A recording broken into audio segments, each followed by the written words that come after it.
শাসক দলের অন্যতম মুখ দ্বিতীয় ব্যক্তি তিনি যখন বলছেন পোস্টে বেঁধে রাখার কথা, বিরোধী দলের নেতা আসলেই পোস্টে বাঁধতে হবে, গাছে বাঁধতে হবে, মানে সত্যি তখন মনে হচ্ছে যে যদি যেহেতু রাজনৈতিক শক্তি হিসাবে তৃণমূল এখন সবচেয়ে বড় শক্তি, ফলে তার নেতা যদি পোস্টে বাঁধতে বলে, গাছে বাঁধতে বলে, তাহলে সেটা আরও মারাত্মক আকার ধারণ করতে পারে।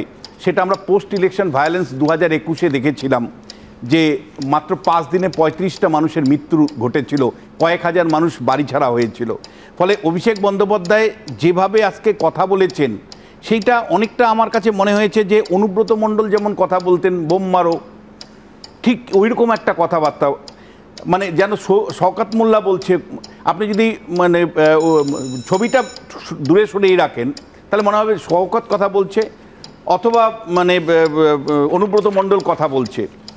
একটা মানে উনি তো সংসদের সদস্য, উনি আইন তৈরি করবেন, আইনের রক্ষক যিনি আইন তৈরি করবেন তিনি যদি নিজেই আইনটা হাতে নিতে বলেন, তিনি তার কর্মী সমর্থকদের যদি বলেন যে বিরোধী দলের নেতা কর্মীরা যদি আসে তাহলে তাদেরকে বেঁধে রাখতে হবে গাছে, তাদেরকে পোস্টে বেঁধে রাখতে হবে, তাহলে আইন যিনি তৈরি করবেন তিনি আইন নিজে হাতে তুলে নিচ্ছেন, তাহলে আইনের শাসন বলে কিছু থাকবে না।